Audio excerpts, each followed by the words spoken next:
buenas noches, estimados amigos y amigas televidentes que sintonizan la voz del Colegio Médico Dominicano. Yo encantada de darles la bienvenida. En esta semana vamos a tratar el tema del aborto con la presidenta de la Sociedad Médica de Ginecología y nuestro secretario de Educación, el doctor César Santana, entre otros temas que sé les van a gustar. Así que quédense con nuestra reflexión de la semana. No olvidemos celebrar el nacimiento de Jesús, dejando que fluya en nuestros corazones, reflejando en nuestros semejantes su amor y misericordia infinita.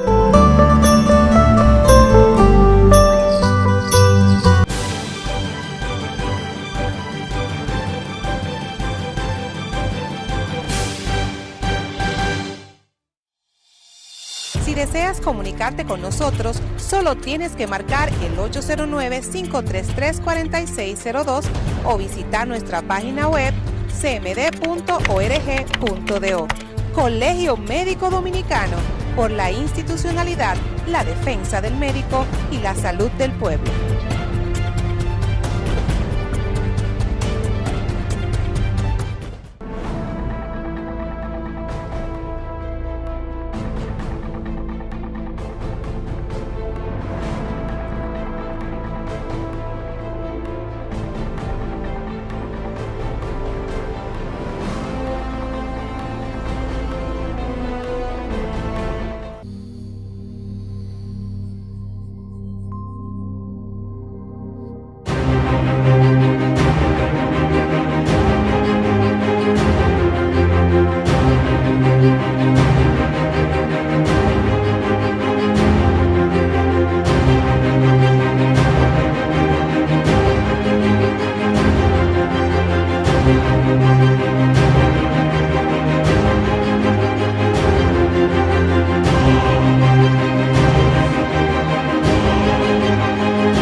Necesitamos para la salud un 5% y orquestar lo que sería el gran pacto nacional para la salud. La salud va desde el útero hasta el fallecimiento.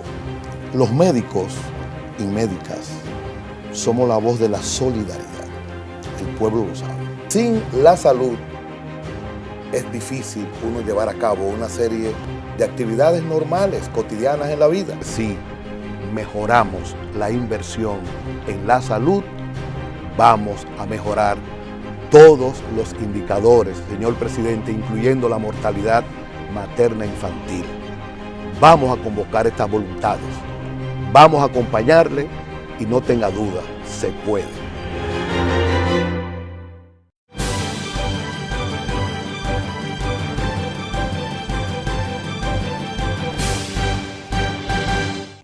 Vámonos con las noticias institucionales en las Notimédicas.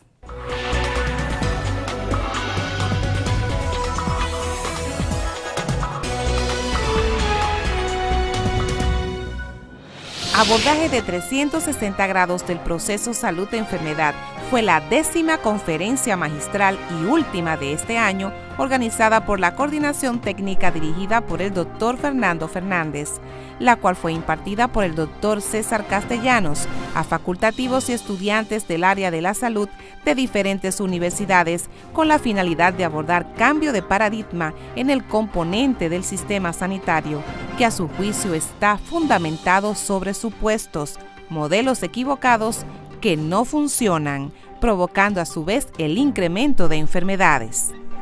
Al echar una mirada sistémica dentro del ámbito de la salud mental, analizó con la participación de los presentes la realidad dominicana. Siguiendo con la agenda del distrito, el curso taller Ayudando a los bebés a respirar, Helping Babies Breathe, dirigido a fortalecer los conocimientos de estudiantes de medicina, pasantes, paramédicos e enfermeras, preinternos e internos, se realizó con una satisfactoria presencia de actores sociales interesados. En la actividad proyectada con el objetivo de propiciar mayor calidad en los servicios de salud y reducir la mortalidad neonatal, se abordó el tema del intraparto, asfixia del nacimiento, entre otros, concertados con el Secretariado de Médicos Pasantes, cartera que también auspició dicho evento. Tras brindar por la salud de médicos, médicas y del pueblo dominicano, el presidente del Colegio Médico Dominicano, Dr. Pedro Sin, dejó reinaugurado el nightclub del CMD, el cual exhibe nuevos aires de modernidad en todas sus áreas. Para el Colegio Médico Dominicano es de alto significado el estar aquí, en este ambiente del nightclub,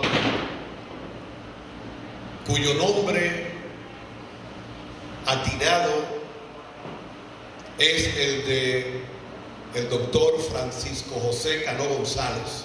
El máximo representante de la centenaria institución estuvo acompañado de varios miembros de la Junta Directiva Nacional para celebrar la ocasión, quienes se mostraron a gusto con el cambio radical realizado en la histórica área, con una inversión inferior al $1,5 millones de pesos. En estos momentos vamos a pasar a decirle a esta concurrencia que todavía nos faltan colocar 10 toneladas adicionales de acondicionador de aire, ya están compradas. Y aún con esa adición, aquí no se ha invertido más de $1,400,000 pesos. Al compartir con los presentes, el galeno reveló algunos de los trabajos que se han venido realizando en numerosas filiales del interior del país, a los fines de readecuar la plataforma estructural del Colegio Médico, entre otros aspectos que pronto serán nuevos logros de gestión. Hemos climatizado San Juan de la Maguana, hemos climatizado Barahona y estamos haciendo también otro tipo de facilidad. Hemos construido la famosa pared que se estaba cayendo y otras cosas que nos pidieron los compañeros y compañeras de San Francisco de Macorís. Estamos interviniendo también La Vega. Es así que debemos de actuar aquí. De manera que es importante decir esto para que vean cómo se puede remozar, cómo se puede articular un proyecto, ¿verdad? Si nosotros transitamos el camino de tratar de manejar los recursos de manera tal que nosotros pues consigamos las ofertas, los insumos y tratar de defender ese dinerito de médicos y médicas. Y es con el aporte de todos ustedes, de todos nosotros, que hemos logrado concretar finalmente y felizmente la remoción del nightclub Francisco José Cano González. Pero el nightclub también nos abre las puertas para aprovechar esta coyuntura de asistencia de ustedes para decir que no solo ha traído la buenaventura. En el día de hoy se acaba de aprobar de que acá a su izquierda la Modesto Díaz, ¿verdad? Ese prócer, ahí ya se aprobó llevar a cabo lo que será el Boulevard del Médico y la Patria. Desde la esquina a esquina estará el Boulevard debidamente iluminado, tendremos cámaras, tendremos seguridad, vamos a ampliar el parqueo que está muy pequeño y sobre todo vamos a sacarle gimnasio a esa calle. El componente del nightclub tendrá una puerta acá, que de hecho la tiene, y así podemos manejar de una forma más virtuosa, ¿verdad? Esta facilidad. Pero no solo ello, nos acaban de ofertar también una gran donación. Ese perímetro del Colegio Médico, esa parte que tiene su historia, pero que ya cumplió su cometido, va a ser también remozada. O sea que muy pronto tendremos una nueva valla perimetral, ¿verdad? Abierta como está, pero ya con otra dimensión que merecemos aquí en el Colegio Médico Dominicano. Nosotros también soñamos de que nuestro salón emblemático Durán Bracho pase a ser algo más importante, algo más relevante y que sea una facilidad que de alguna manera nos ayude a tener un espacio ya más digno de ese nombre de nuestro fundador, sino que también sea más versátil. nosotros no desmayaremos hasta entregar aquí el próximo diciembre el Salón de Convenciones Durán Bracho. En el acto se evocó la memoria del fenecido doctor Francisco José Cano González, quien se destacó por su entrega y luchas sociales a favor del colegio, a quien debe hoy su nombre, el Nightclub. El doctor Cano González no solo participó de manera importante y relevante en el ámbito académico, sino que lo hiciese también en el ámbito gremial en momentos muy difíciles. Pero además siempre mantuvo ese ánimo, ese espíritu de participar en el ámbito social, en el ámbito cultural, y él fue quien construyera este espacio. Y aquí lo que existía era lo que llamábamos en los años 80 el patio español del Colegio Médico. Fue idea de él y bueno, pues aquí estamos remozándolo porque así lo merece este espacio también que los médicos y las médicas necesitamos como parte del bienestar, como parte del esparcimiento que nosotros necesitamos junto a nuestra familia, con los demás colegas, además de invitados.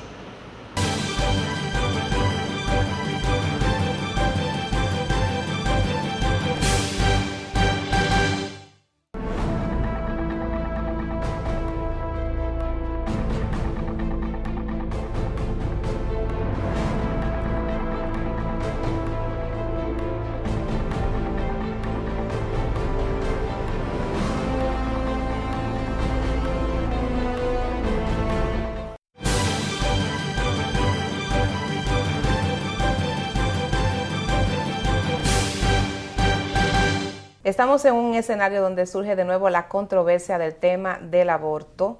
Para escuchar la voz del Colegio Médico nos acompaña el doctor César Santana, secretario de Educación Médica del CMD, y la presidenta de la Sociedad de Ginecología y Obstetricia, la doctora Rocío Caridad.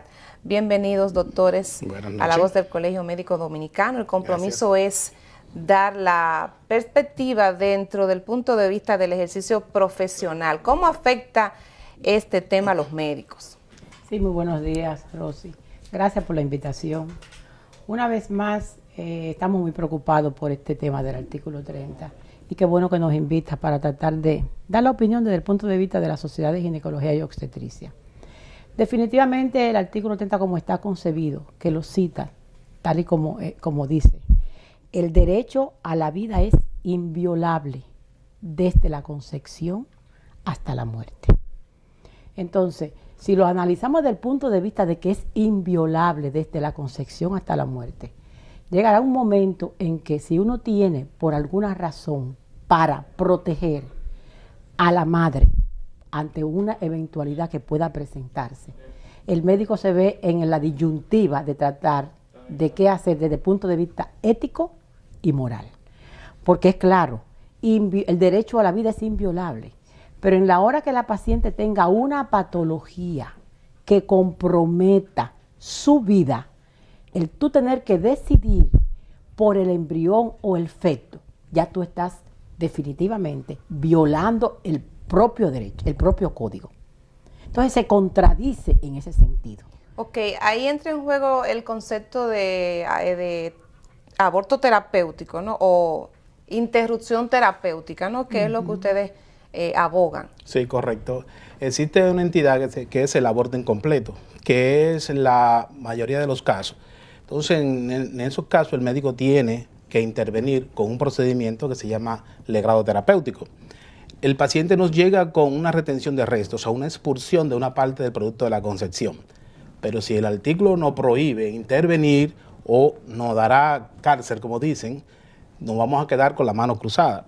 No debemos quedarnos con la mano cruzada porque la vida de la madre está en peligro.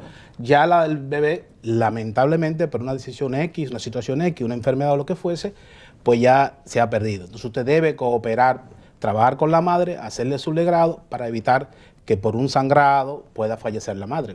Estamos hablando entonces de que esto repercutiría en el aumento de mortalidad materno-infantil. Entonces, Si una persona llega con un proceso de esta índole a una emergencia, a una clínica, a un hospital público, estamos hablando entonces de que el médico tendría miedo de atender esa condición en ese momento. Así es, así es. Ante la situación de la ley, el médico quedaría de brazo, ¿no? Esperar la evolución. No solamente el hecho de hacer el legrado por el sangrado, es que si no sacamos esos restos, puede haber una sepsis, o sea, una infección generalizada y la paciente puede fallecer. Correcto. Hay otros casos, en el caso de los embarazos fuera de su centro, los embarazos ectópicos, donde la gestación se ubica en la trompa, en una parte del aparato genital femenino, que con 2 o 3 semanas puede estar o está vivo, pero si lo dejamos avanzar, la trompa va a estallar y el sangrado es incoercible y eso puede llevar al traste con la vida de la madre. Entonces los médicos debemos intervenir en esos casos. Entonces la cuestión es de establecer si es terapéutico o no. ¿Qué dice usted, doctora? Definitivamente es que el médico se encuentra en la disyuntiva de lo ético y lo moral. Okay. Por ejemplo, en ese caso que bien cita el doctor, de los embarazos ectópicos, tiene vida. El embrión tiene latido cardíaco, pero está localizado en un lugar donde definitivamente no va a poder desarrollarse adecuadamente. Entonces, en el momento que ese feto, ese embrión que está vivo, haga una rotura porque simplemente el lugar donde está ese ectópico no le corresponde desarrollarse como debe ser. Entonces, rompe el lugar donde está localizado, viene la hemorragia y la paciente se muere si tú no lo intervienes rápidamente. Entonces, eso definitivamente hay que dejarlo bien claro ahora, porque entonces el médico dice, no la voy a operar porque si estoy interrumpiendo la vida del embrión, tengo cárcel. Entonces, ¿quién se va a morir? ¿La paciente? Entonces, el artículo es claro, es inviolable el derecho a vivir tanto de la madre como del feto o del embrión en este caso. Entonces, eso por un lado, cuando se trata de embarazo ectópico.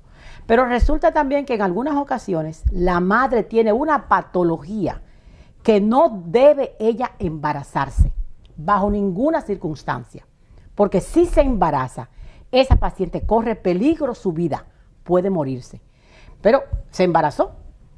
La naturaleza es así.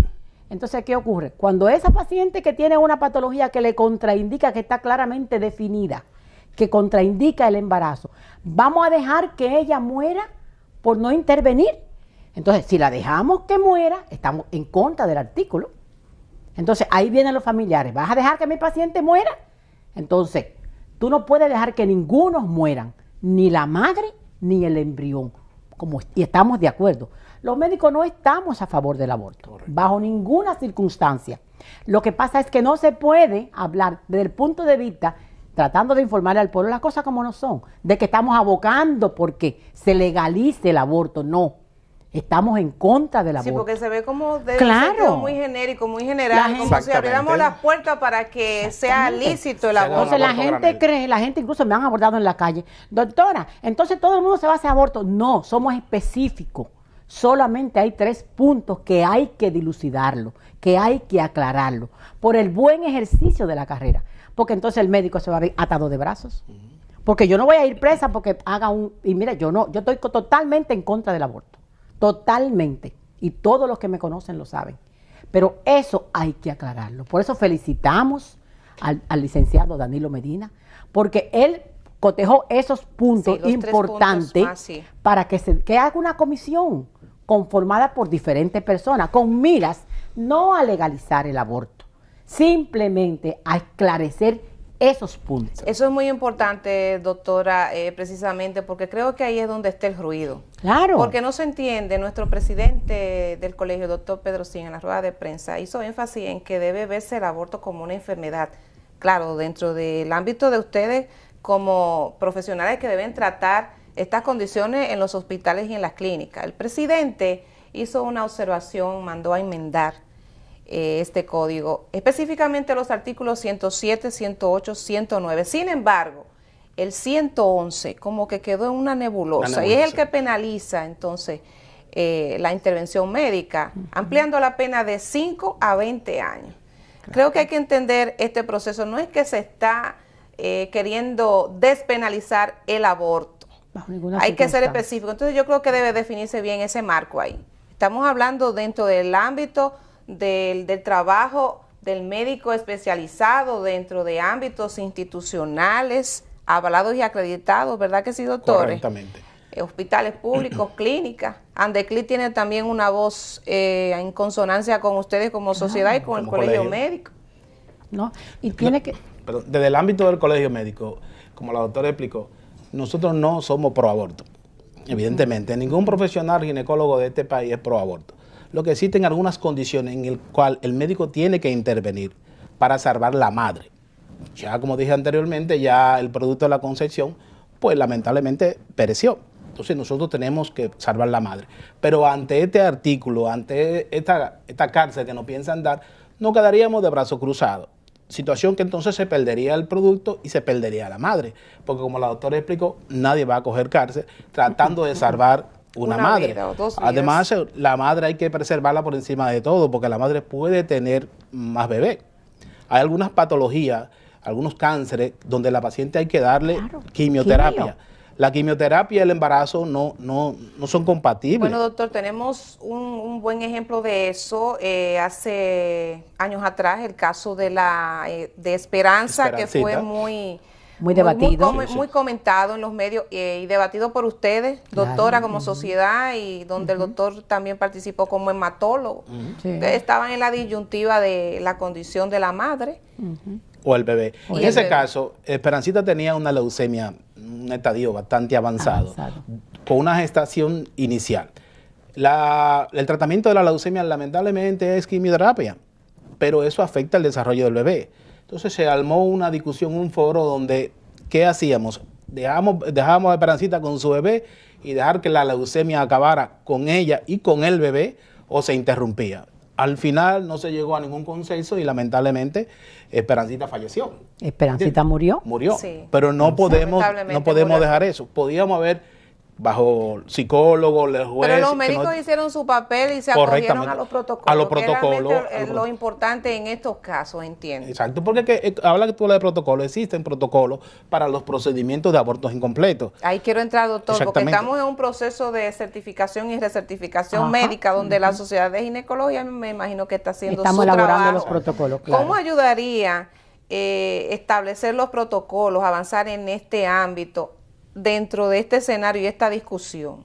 Es que definitivamente elaborados los protocolos en esas patologías que contraindican totalmente, como decía anteriormente, el embarazo, no tenemos ninguna solución por el artículo, porque es que el médico está formado para salvar vidas. Y eso nos limita, no importa que tengamos el protocolo porque no lo podremos aplicar en su momento. Entiendo. Entonces eso hay que definitivamente, esa nebulosa, como tú dijiste ahorita, hay que aclararla. Sí, porque los protocolos están definidos sobre la terapéutica en esos casos. ¿Qué hay que hacer? Nuestro handicap, nuestro problema es la ley. La doctora y todos los ginecólogos de este país saben lo que hay que hacer en cada caso. Pero podríamos hacerlo sabiendo que nos va a caer una prisión. ¿Quién nos va a defender? Esa es la gran interrogante. Ese es el gran problema. Entonces hay que definir todo ese proceso. Yo espero que los diputados y senadores pues llamen a toda la sociedad para que cada quien ponga su punto de vista y llegamos a un consenso. Porque no es que los médicos no queramos hacer las cosas, queremos hacer las cosas, pero no queremos hacerlas si sabemos que vamos a tener un agravante hacia nuestra persona. No, y hay que dejar claro eso, ¿eh? El médico no está a favor del aborto. Correctamente. Eso tiene que ser bien especificado y bien nombrado constantemente. Los médicos no estamos tratando de legalizar aborto, bajo ninguna circunstancia. Estamos formados para salvar vidas. Y nos preocupa la madre en esos momentos. Dejamos que la madre muera. Tenemos entonces el inconveniente de la familia encima de nosotros. Vienen las demandas, vienen los problemas. Sí. El caso de Esperancita está en corte. Sí. Están demandados los médicos, porque no le salvaron la vida a su paciente. Entonces, eso no vale. Eso hay que aclararlo. Definitivamente eso hay que aclararlo. Porque existen las patologías. Y esto, no vamos a hablar de otros derechos que se van perdiendo, no nos vamos a meter por ahí, como dicen por allá. Sí, porque se está hablando de los derechos se habla humanos, de otras cosas, de la salud de la mujer. Que intervienen, que se modifican, que se alteran. El derecho que tiene la mujer a estar informada. Eso no nos vamos a entrar a esos puntos. Vamos a centrarnos en el problema que tiene el médico desde el punto de vista ético y moral. ¿Por qué dejan morir a una a expensa del otro que es apenas un embrión? ¿Por qué sacrificar a esa persona? No, hay que hacerlo de manera tal que ambos puedan conservar la vida en su momento. En su momento el doctor Pedro Sin hacía énfasis que está vinculado con lo que ustedes están exponiendo acá, de que al médico no debe tildársele de criminal. Claro. Realmente, como bien dice usted, sí, doctor, están a favor de la vida y entiendo que ningún médico se siente bien. Oye, estamos preocupados. Claro, perseguidos, claro. Estamos preocupados. Preocupados porque, oye, te formaste para salvar vida. Entonces, ¿vas a dejar que muera un paciente que tú estás manejando? ¿Y por qué? Si se pueden analizar los puntos de manera tal que se preserven ambas. Es así. Sí, mira, en nuestras maternidades anualmente se realizan llegan entre 8 y 10 mil pacientes con abortos incompletos. En esos casos... Por año. Por año, los pacientes, todos los hospitales tienen lo que llaman protocolo, ¿qué hacer? No es porque te llegó y se le va, no. Hay una serie de estudios, sonografía, en el cual nos convence de que es un aborto incompleto sin importar la causa. Tenemos que resolver. No podemos dejar a esos pacientes por aquello de la ley, simple y llanamente, montados en una cama a que se nos desangre. A que cuando llega el peligro de la vida, entonces usted quiere intervenir. No, eso no es posible. Usted se imagina la cantidad de muertes que habría dejando 8 o 10 mil personas anuales en todas las maternidades a que se desangre, a que hagan una sepsis. Y realmente entiendo que dentro del ámbito de lo que es el modelo preventivo de salud, la idea es que el paciente, en este caso la mujer, no llegue a esa condición crítica, ¿no? Correctamente, pero con el aborto existen algunos abortos que desde el punto de vista genético se pierden solos, un 8 o 10% más o menos. Se expulsan solos. El problema es que la expulsión no es completa. No es completa. Entonces usted tiene Ahí que... Ahí donde viene el famoso legrado. El legrado. Tiene que aplicar la terapéutica, que es el legrado, lo que la gente le llama en el pueblo la limpieza. La limpieza. Eliminar esos restos para que el luto se contraiga y no haya sangrado. Correcto. Pero... No, pero que si no nos ponemos de acuerdo, va a llegar un momento, por ejemplo, en que el simple hecho de realizar una cesárea sería ilegal, porque hay problemas en la madre muchas veces que obligan al médico a tener que interrumpir el embarazo antes del término. ¿Por qué? Porque la paciente está grave y la única solución a tú poder resolver que esa padre evolucione bien es interrumpiendo el embarazo por una cesárea. Entonces, ¿qué ocurre? Que el feto en ese momento, en ese caso, tiene muchas posibilidades de tener complicaciones que puedan dar al traste con la vida de este. Entonces, tampoco vamos a poder hacer eso. ¿Vamos a dejar que se nos muera la madre con el feto dentro y no podemos tener ninguna intervención? Definitivamente tenemos que ser honestos y no tratar de darle otro matiz al problema. No es legalizar el aborto. Yo soy cristiana, soy católica y soy creyente. Y bajo ninguna circunstancia nosotros estamos a favor de esto. Pero definitivamente, tal y como hizo el licenciado Medina, que la mandó para observarla, tiene que ser observada y tiene que ser analizada. Y tiene que ser en beneficio de ambos. Señores, vámonos a una pausa dentro de esta conversación que se está tornando cada vez más interesante. Ustedes continúen con nosotros en breve.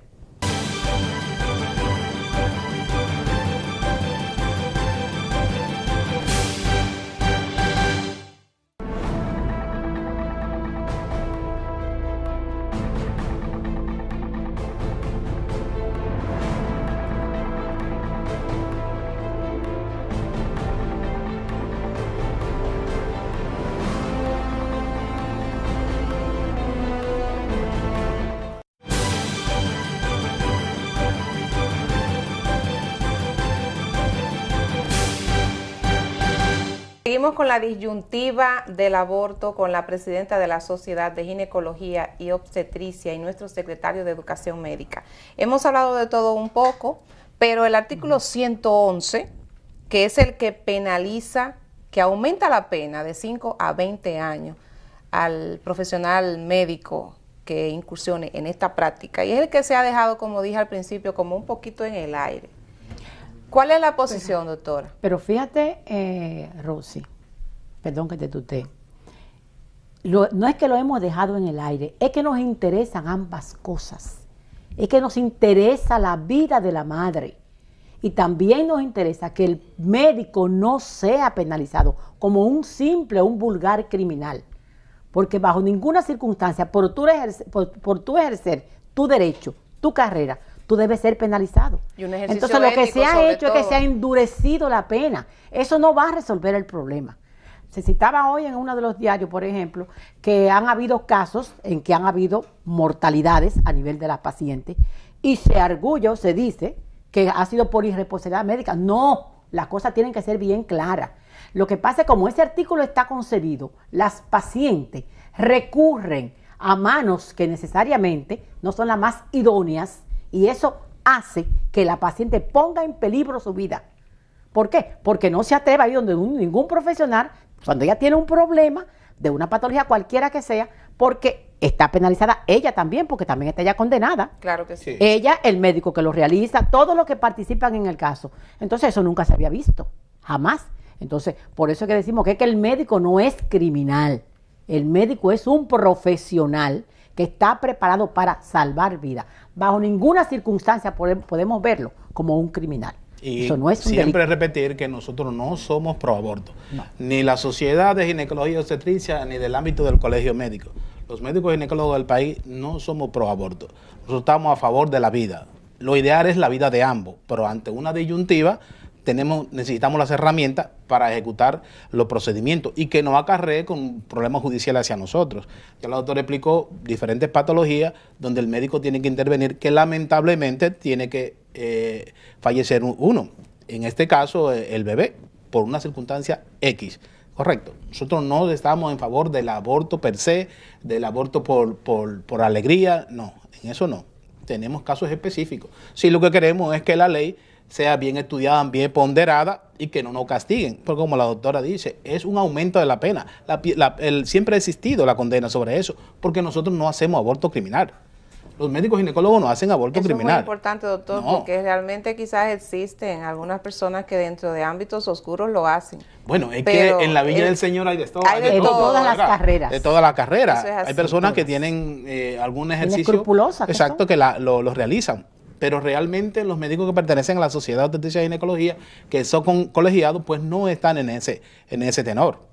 Claro. No, y puntualizar en ese caso, doctor, que el Colegio Médico Dominicano, dentro de lo que es su capítulo de ética y disciplina, Claro. también tiene Su papel importante. claro, su procedimiento para velar de que se cumpla la ética y un ejercicio decoroso. Correctamente, el colegio médico nunca va a defender a un médico X que se meta a hacer ese tipo de procedimiento ilegal, nunca lo va a defender, porque el colegio no está para apañar a nadie. Todo lo que tiene que ser en función de protocolo y en función de la ética y la moral. Entonces no somos pro aborto. No, y lo que están defendiendo eso, dicen que si se estudian, por ejemplo, esos puntos y se aclaran, eso podría en un momento determinado hacer que el médico liberara la conducta de hacer aborto. Eso no es verdad.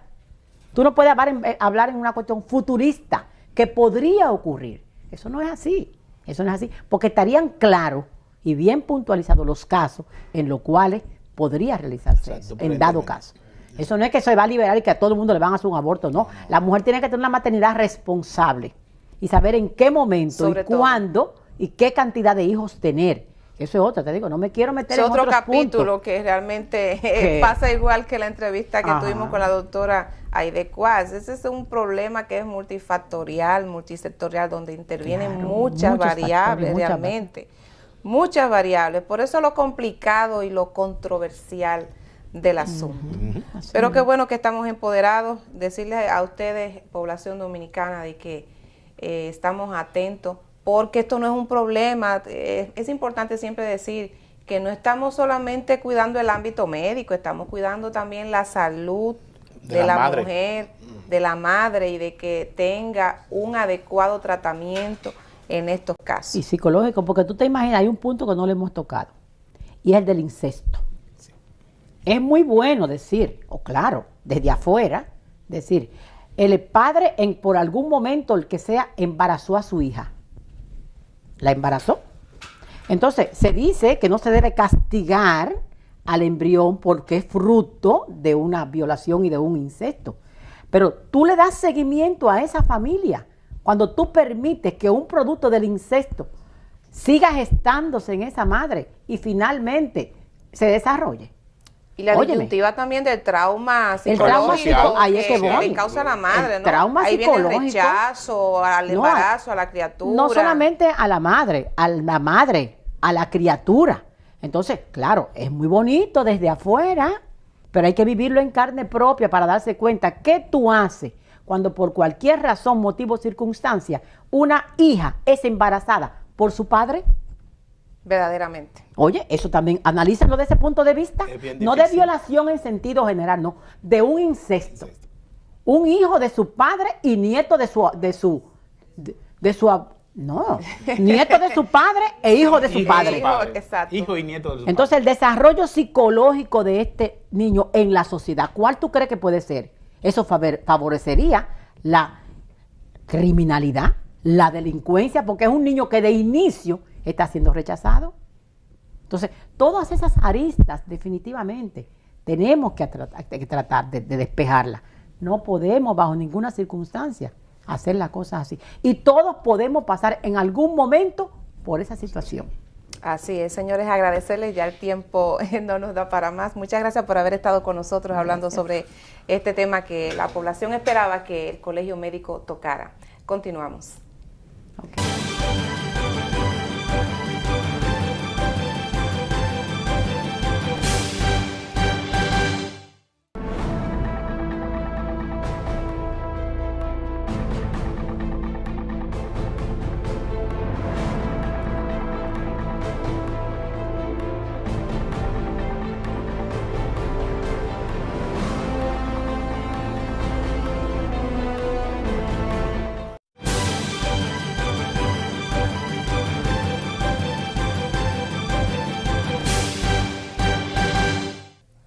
Familias Fuertes es nuestro próximo tema con la doctora Aide Coas, presidenta de la Sociedad de Medicina Familiar y Comunitaria. Un tema que causó un revuelo en la actividad que tuvimos recientemente también sobre los derechos de niños y niñas. Y a petición del público vamos a hablar de esos consejos, doctora, principalmente de los adolescentes, esas tácticas que usted estaba hablando sobre cómo tratar a los adolescentes que se ponen un poquito difícil así en esa edad que es tan caótica muchas veces. Bienvenida, doctora.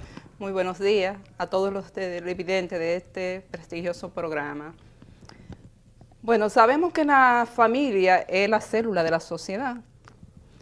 Sabemos que la familia viene a ser como el ADN de una sociedad. Actualmente hay muchos indicadores de salud que hacen que haya una preocupación social con lo que está pasando con los adolescentes. Si vemos las estadísticas de salud, tenemos embarazo en adolescentes, una de las problemáticas grandes de nuestro país, tenemos accidentes automovilísticos, tenemos adicciones, tenemos violencia, en fin, un sinnúmero de problemas donde los adolescentes tienen una gran incidencia. En Estados Unidos se creó una estrategia que se llama Familias Fuertes con Amor y Límites. O sea que es una estrategia. Es una estrategia que luego que tuvo éxito en Estados Unidos, OPS la trajo, la adecuó para los países latinoamericanos y es una estrategia que aplica OPS. ¿A quiénes se aplica esta estrategia? Ustedes saben que los adolescentes se clasifican en 3 etapas. Adolescencia temprana, que es la que va de 10 a 14 años, la intermedia de los 14 a 16 y la tardía que es de 16 a 19. Pero claro, comenzamos al principio. Entonces esta estrategia es para los que están en la adolescencia temprana, de 10 a 14 años. Ok, doctora, cuando hablamos de familia fuerte, ¿a qué nos estamos refiriendo? Tenemos tantas cosas en el ámbito de nuestro país que tratar con los adolescentes, tanto bombardeo, incluso hasta por los medios de comunicación. Y precisamente un tema que acabamos de tratar, que también es neurálgico, el aborto. Pero no vamos a entrar en ese tema con relación a este segmento. ¿Cuál es el concepto de familias fuertes? Familia fuerte es una estrategia que tiene como finalidad, porque ya se ha demostrado que los adolescentes que provienen de familias estables tienen otro comportamiento frente a la sociedad. Entonces, familia fuerte consta de una estrategia de 7 sesiones donde la familia va a encontrar las soluciones a la problemática que se le presentan. trata la parte de lo que son las fronteras y límites y trata la parte de lo que es el amor, o sea, la afectividad. Porque no podemos tener adolescentes sanos si lo dejamos que corran ciertos riesgos como falta de afecto, entra la educación, entra la comunicación, o sea, son una serie de factores, son 7 sesiones, en esas 7 sesiones se trabaja primero padres por un lado, hijos por otro lado, y luego, después que todos cada uno identifican la problemática que tienen en la familia, dentro del núcleo familiar, se juntan los dos grupos y ellos son los que van a construir sus propias soluciones. O sea, van a negociar cómo vamos a marchar en esta familia, hasta dónde son tus límites. O sea, tú eres un adolescente, los adolescentes muchas veces dicen, no, yo soy un adolescente, yo puedo tomar ciertas decisiones, pero no conocen los riesgos. ¿Por qué? ¿Qué se busca? Trabajar los riesgos y con ello promover la salud. Me gusta el término negociar. Usted hace mucho énfasis en el Congreso y precisamente eso causó mucho impacto. Y es la parte más difícil que creo que a veces nos toca a los padres, negociar con los adolescentes. ¿Cómo negociamos con ellos? Porque muchas veces quieren rebasar incluso la autoridad, rebasar los límites, como bien dice usted, de las cabezas de hogares. Bien, todo tiene que tener fronteras, todo tiene que tener un límite. Entonces, por ejemplo, tenemos un adolescente que quiere ir a una fiesta. Muy común ese caso. Muy común, una fiesta, la fiesta ahora comienzan a las 12 de la noche o a las 10 de la noche. Así es. Pero sin embargo, el adolescente no nos trae buenas calificaciones o no se comporta bien. Entonces, yo voy a negociar, está bien, yo te voy a dar, no quizá las horas que tú quieras, yo te voy a dejar hasta la 1 de la mañana con las condiciones de que yo te vaya a buscar o que te traiga un amigo, como uno considere más adecuado y que sea lo más saludable para él, que no le cause daño.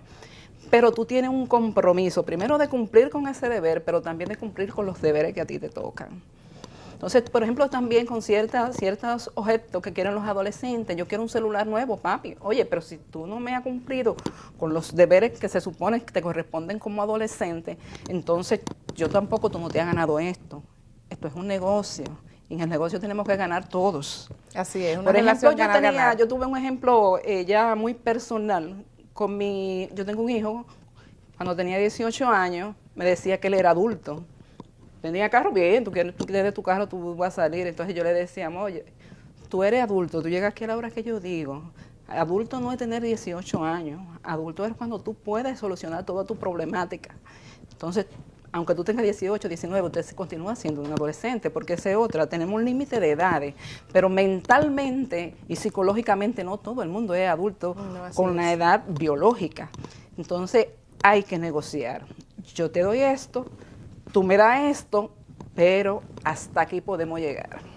Doctora, se da algo muchas veces dentro del núcleo familiar y es la manipulación de los hijos hacia los padres, que yo creo que tiene que ver mucho con lo que usted está diciendo de negociar. Incluso lo vemos desde los más pequeñitos, aprenden, ¿verdad?, a querer controlarnos y a querer establecer parámetros hasta donde se le acepte en cierto grado la desobediencia. ¿Cómo manejamos en ese ámbito la manipulación de los hijos? Por eso hay que educar a los padres también. Se dice que nosotros vamos a la universidad por todo y hacemos cursos de todo, menos de cómo ser padres. Sí. No sabemos ser padres, entonces nos encontramos con una problemática tremenda que a veces no sabemos cómo enfrentarla. Por eso es que se trabaja también con los padres. Y si tú recuerdas las estadísticas de los estudios que tenemos, es que tenemos otra gran problemática. O sea, porque acuérdate que la parte cultural influye mucho. Sí, claro. Y si vemos el nivel, por ejemplo, bueno, ahora estamos en el programa de que ella aprende contigo y de que todos vamos a estar alfabetizados, pero si tú ves los estudios, la mayoría está en una primaria incompleta, la mayoría no está educada adecuadamente. Si tú te pones a ver también los estudios comparativos, ¿quiénes enseñan a los hijos a beber? ¿Quiénes enseñan a los hijos a jugar? ¿Quiénes son los principales violadores a veces de los niños? ¿Dónde se aprenden las conductas? Se aprenden dentro de la propia familia. Entonces los hijos nos manipulan porque no hemos desarrollado esa capacidad ni le damos un buen ejemplo. Sí, realmente. Fíjate que las estadísticas dicen, ahora vamos a hablar más adelante de aborto y vamos a meternos entonces en lo que es embarazo en adolescentes. ¿Qué dicen las estadísticas de los embarazos en adolescentes? Casi todas las madres adolescentes son hijas de madres que fueron adolescentes. Y son niñas criando o sea, niños. que están repitiendo O sea, el patrón. Están repitiendo un patrón y no están educadas para romper con ese paradigma. Por eso el programa Familia Fuerte o la estrategia Familia Fuerte educa a ambos, tanto a los padres como a los hijos. ¿Y cuáles son los mejores escenarios? Los mejores escenarios son las escuelas, la propia familia, pero digo las escuelas porque en las escuelas tenemos una población cautiva, tenemos una asociación de padres que si la fortalecemos podemos hacer el trabajo, y también las iglesias. Pero para eso tiene que haber una voluntad, y una voluntad que nazca de la propia familia, porque casi siempre se lo queremos dejar todo al Estado, al gobierno. Sí, Y, es muy los frecuente más afectados somos nosotros mismos. Ahora mismo, si vemos cómo está la delincuencia, qué está pasando, tú te dices, bueno, pero ¿qué están viendo mi hijo? Bueno, papá llega con un carro y papá de que gana 15,000 o 20,000 pesos. Llega con una jipeta y llega con una cosa y va aquí, va allí, ¿dónde? O sea, son conductas aprendidas que aunque tú no se lo digas verbalmente, tú le estás enseñando una vida fácil. Es lo que tú estás viendo. ¿Cómo se consiguen ciertas cosas en mi casa? Se pierden los valores también, los principios. Bueno, uno de los objetivos fuertes, y valga la redundancia, de lo que es la estrategia, es rescatar los valores. Eso es una de las partes principales. Sí, creo que sí. Usted ha tocado un punto bastante también neurálgico, lo de embarazo en adolescentes, que está considerado en el país como una epidemia ahora mismo, una epidemia de salud pública. Y dentro de este escenario donde se está discutiendo la modificación del Código Penal, realmente si empezamos desde ese punto que para mí es inicial, de prevenir que nuestras adolescentes se embaracen, eso también repercute en bajar los índices de mortalidad materno-infantil, pero también de que existan menos abortos. Entonces, la educación es importante y el núcleo familiar, la unidad, el concepto de unidad, que creo que es lo que usted trata de decir que reforcemos. Claro, si no tenemos una familia fuerte, una familia unida, va a ser imposible, porque eso no son cosas que se aprenden teóricamente. Eso son un ejemplo de vida y el día a día que nos va enseñando. Y los padres tienen una responsabilidad tremenda. Bueno, pero decimos, ya tenemos el problema, tenemos una gran población de adolescentes embarazadas, los índices de delincuencia, mira lo que dicen, si hablamos de los accidentes que estamos en el número 1, pero la mayoría son adolescentes. Tenemos hombres matando mujeres como si mataran un mosquito. Entonces, ¿de dónde viene eso? ¿De dónde vienen esos principios? ¿Quién crea? ¿Quién enseña valores? Principalmente la familia. Los niños, los jóvenes pasan más tiempo, o deben pasar más tiempo por ley, con las familias y en las escuelas, educándose. Ahora tenemos que se está haciendo una gran promoción a la tanda extendida, que va a ser una buena oportunidad de inculcar valores, no solamente inculcarle ciencia a la gente. Una persona con conocimiento que no lo sepa aplicar no vale de nada, porque lo va a usar tanto para el bien como para el mal. Entonces tiene que tener una guía, tiene que tener la fortaleza de esa unidad familiar, que todavía en el momento que yo diga me equivoqué, cometí un error, papá me diga, bueno, cometiste el error, ahí, eso tiene una consecuencia, que tú sepas el riesgo que está corriendo y esa consecuencia tú tienes que afrontarla como hombre. Yo recuerdo, y es un ejemplo quizá un poquito crudo, pero es algo vivencial, yo soy madre soltera, por ejemplo. En el caso de muchas dominicanas. Que otro gran problema. Los estudios dicen que hay un porcentaje, porque el otro gran problema serio, si tú recuerdas el estudio, parte del estudio que presentamos, tenemos que la familia integrada era un 8% nada más. Estamos hablando de un 90 y pico de familias desintegradas o semi-integradas, con un gran porcentaje de madres solteras. Por ejemplo, como yo era madre soltera, médico, tenía que trabajar haciendo residencia y eso, yo le decía a mi hija de 9 años todavía, oye, mira, esto es así, estos son los riesgos, si tú haces esto, trae esta consecuencia. Ahora, puedes estar segura de una cosa, si tú te dejas embarazar, lo vamos a criar aunque sea la 2. Entonces, si tú no quieres y tú quieres seguir estudiando, tú quieres ser una profesional, tú quieres llevar una vida más o menos estable, entonces tú tienes que cuidarte, porque yo te estoy diciendo lo que te puede causar daño, lo y que eso te puede ayuda mucho, doctora, a decir las cosas claras. La comunicación. La comunicación. Señores, vamos a seguir después de esta pausa hablando de este importante tema, sobre el cual todos tenemos que estar educados.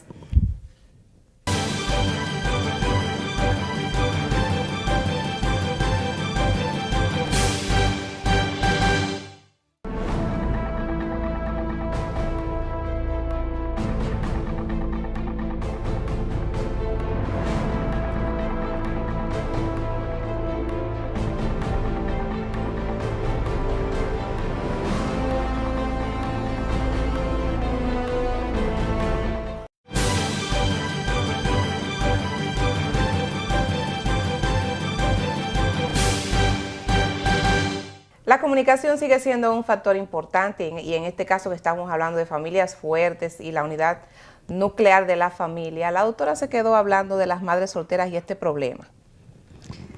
La comunicación en sentido general es, yo creo, uno de los puntales de desarrollo de cualquier sociedad. Y en la sociedad, como decíamos, la familia es la célula principal. Si tenemos familias débiles que no se comunican, pues así mismo va a ser el reflejo de la sociedad que tenemos. Doctora, ¿pero hoy. qué hacemos? Porque últimamente los jóvenes como que no quieren comunicarse, Sí. se encierran en su mundo, empiezan a dejar a un lado los padres y principalmente en esta etapa cuando empiezan a tener sus amigos, sus actividades. Es un poco difícil. Es un poco difícil porque hay que respetar la libertad que hay y encima de eso también hay que ir con el desarrollo. Pero, por ejemplo, vamos a coger los teléfonos celulares, que ahora ya se consideran una adicción en jóvenes y en adultos. Usted le compra un celular a sus hijos, pero, por ejemplo, usted dice, bueno, nosotros vamos a tener aquí, si vamos a cenar, porque casi todos los padres trabajan, ¿verdad? Pero si tenemos la hora del almuerzo o tenemos la hora de la cena, la que se pueda, o un domingo que vamos a compartir en familia, en ese momento aquí se apagan los celulares de todo el mundo, pero comience usted. Muy importante. Comience usted. Esa hora es para comunicarnos. Siempre se ha dicho que en una familia los momentos más importantes de comunicación son el almuerzo, que hay que respetarlo. Y si no, programemos actividades en familia. Muy importante. Para que logremos conocernos, para que logremos saber dónde están nuestros hijos. Y para ver cómo están ellos. Cómo están ellos, con quién se junta, la afectividad, que es uno de los problemas serios que tienen los adolescentes hoy. Si también recuerda el estudio que presentamos, eso es uno de los grandes problemas. Los jóvenes no sienten que su padre lo quieren. Es que ya casi no hay tiempo, doctora. Exactamente. Y encima de eso hay otro papel el papel social, señores, los medios de comunicación, estos tipos de programas, que se inserten programas donde ellos, como ellos ven mucha televisión, o están en internet, o están también con sus redes sociales, que también se envíen mensajes positivos. Pero a los padres, a los profesores les corresponde decir, tú vas a recibir mucha información, pero tú tienes que saber discernir cuáles son positivos y cuáles son negativos. Y ese tiempo, si no existe, hay que hacerlo. No es solamente yo decir, bueno, yo estoy arropada de trabajo. No, la familia, el trabajo de la familia es como si fuera otro trabajo.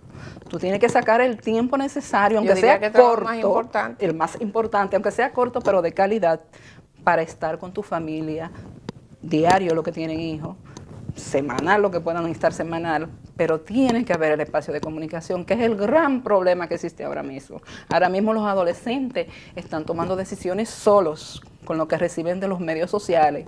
Y lo grande del caso, doctora, que toman sus decisiones solos, entonces la responsabilidad muchas veces la asumen los padres. La asumen los también padres. Se la quitamos. Pero es que tenemos también padres permisivos. Somos muy permisivos y complacientes. Nosotros, por eso la estrategia amor y límite. Nosotros creemos que dándoles cosas y permitiéndoles que hagan determinadas actividades, estamos siendo buenos con nuestros hijos. Y a veces nos duele decirle un no. Por eso los niños tampoco saben decir no. Por eso hay tantas violaciones, porque tampoco los enseñamos a decir no. Es que nosotros también tenemos que aprender como padres a decir no, doctora, porque claro. es que usted ha dicho algo esencial ahí, no decir todo el tiempo sí. Es saludable para nuestros hijos. Claro que sí. Entonces, tenemos que revisarnos. Doctora, por lo que usted nos está diciendo, los padres deben recibir educación, claro, deben tratarse, son el eje, la punta del iceberg. ¿Cómo los padres, existen instituciones que están trabajando con personas, con las comunidades? ¿Cómo, si alguna familia nos está escuchando y tiene una problemática que necesita atención urgente, dónde pueden ir? ¿Qué facilidades tienen? ¿A quiénes deben acudir para recibir ayuda de este tipo? Y si tiene algún costo. Mira, el país cuenta quizá, y no lo sabe, a nivel de ministerio, con uno de los mejores programas, se llama PRONAISA, que es el Programa Nacional de Adolescentes. A través de PRONAISA, porque hay unidades ahí en los diferentes barrios, el programa existe. Entonces, a través de PRONAISA y de los centros de salud que le queden más cercanos, pueden acercarse y ver dónde está el programa, y entonces se le monta la estrategia. Como dije, son 7 sesiones, donde aproximadamente 3 trabajan solos, los adolescentes identifican los problemas, hay formulario, hay video, hay de todo. Como una especie de taller, como un taller, sí, es un taller pero por 7 semanas. Okay. Y entonces se trabajan ahí, por ejemplo, el papá va a decir, no, yo tengo este problema con mis hijos. El hijo lo va a enfocar a su manera. Claro. Y se juntan a buscar las soluciones. Sí. Entonces, a través de PRONAIS y de los centros de salud con los programas de adolescentes y a través de OPS, que es quien ha traído la estrategia al país, se puede conseguir que se le monten los programas. Yo pienso, antes de que terminemos, que salud y educación tienen que juntarse. Salud y educación porque es la única manera como viable que vemos ahora por la cantidad de madres solteras que tenemos, por la cantidad de hogares disfuncionales, de tener una población cautiva y poder hacer los programas. Sí, realmente es una necesidad. Doctora, aparte de los médicos comunitarios que participan en este programa, ¿se complementa con ayuda profesional psicológica, sí, psiquiátrica? ¿Qué otros profesionales interactúan ahí? En realidad, a mí me toca coordinar, por ejemplo, la unidad de adolescentes del hospital en que yo trabajo, de uno de los hospitales en que yo trabajo, por la del Moscoso Puello, y aparte de, porque acuérdense, la salud, hay una parte física, hay una parte clínica, pero está la social y la psicológica. Entonces ahí entra todo el equipo de salud, médico, enfermera.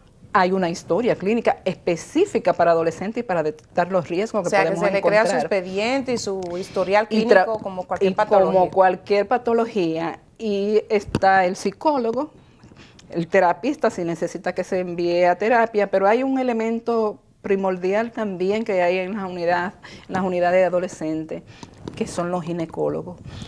Los ginecólogos tetra, porque uno de los grandes problemas que tienen los adolescentes, aparte del embarazo, son las infecciones de transmisión sexual. Que es otro problema. Que es otro problema, porque si no están educados y no saben, no conocen de esa seguridad, generalmente los padres le tenemos un temor a hablarle claro a los hijos acerca de sexualidad. Ellos tienen sus inquietudes, generalmente la llenan con otros adolescentes, o por las redes, o buscando en internet, y entonces no tienen la información real. Entonces, uno de los papeles fundamentales lo juega el ginecólogo obstetra, que aunque no está fijo en la unidad, siempre hay un ginecólogo asignado a la unidad. Entonces, cuando llegan ellos con esos tipos de problemas, pues interconsultamos con el ginecólogo obstetra.